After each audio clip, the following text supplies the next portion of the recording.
especially being Asian American, actually. So I'm curious to know your journey from of your experience and being someone who's just experienced for the first time to now being an evangelist.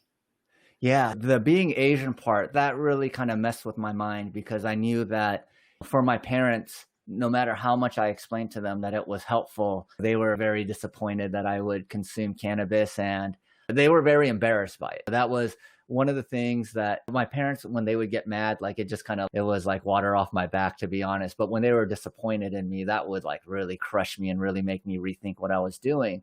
But I had this belief that it was like really good for you. When I was working, I definitely wasn't an evangelist, but I went out on a sales call with my first sales manager, and we had just closed a deal with Oracle, and it was a data deal, and it was a huge deal. And at that time, Oracle did have their campus in Redwood City, but they still had a campus in San Francisco, which was where we were.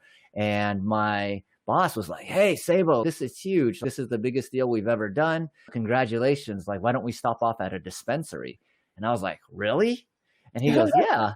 And then I was like, it was the first time that someone other than like a peer was asking me to do cannabis. And he was my sales manager, and he was like my idol at the time because he was like super smooth with all like the lady employees. And I was like, oh man, if he wants to smoke a joint, maybe there are others. And since that time, I would slowly say different things, like I would make cannabis references, but using nomenclature that only another cannabis user would understand. And I started noticing literally like everyone in senior management was at least open to cannabis or use cannabis. And I started like understanding like, hey, based on the commercials I saw, I thought cannabis was a choice of drugs for the derelicts and lazy people. But based on my experience working in tech, like the smartest product managers, the most creative CMOs, the hardest working CFOs were all utilizing cannabis.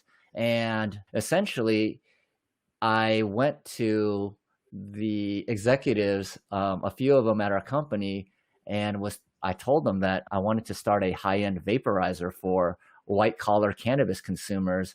And I ended up raising $350,000 just through word of mouth through their network. And that's when I realized, like, at least in California where I live and in Silicon Valley, if I'm an evangelist for this, I'm actually just a person that's allowing people to really come out and tell the world how much they love cannabis. And now I can't believe, like, after 7 years in the industry, talking about this stuff, it's no longer taboo, because if someone has any issues with it, I could show them all the double-blind research papers that have been done that have shown that the efficacy of this plant in all these different healing instances. And it virtually backs up all the stoner stories that we used to tell. And that's when I started realizing, oh, wow, all these anecdotal stories, while they are anecdotal, if you hear them enough, there must be something to them. And that's when I started realizing, like, hey, by not being an evangelist, I'm actually, in my opinion,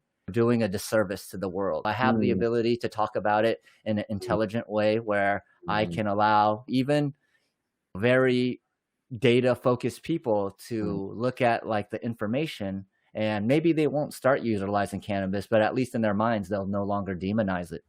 Thank you for saying that. I really appreciate it. So let me do a quick recap, and then we can dive into some of the more curious questions about facing the stigma in the earlier days, per se.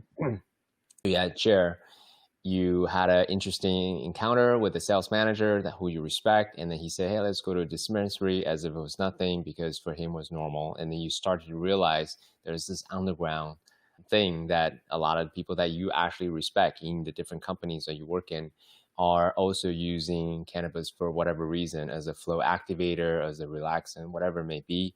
And that makes it okay to say, to come out of the quote unquote closet more and more, and then really realizing that this is something that is backed up by research, it's backed up by data, it's backed up by anecdotal evidence. And then now you're this walking database of different stories, different evidence and data that you can share with others about the power of cannabis.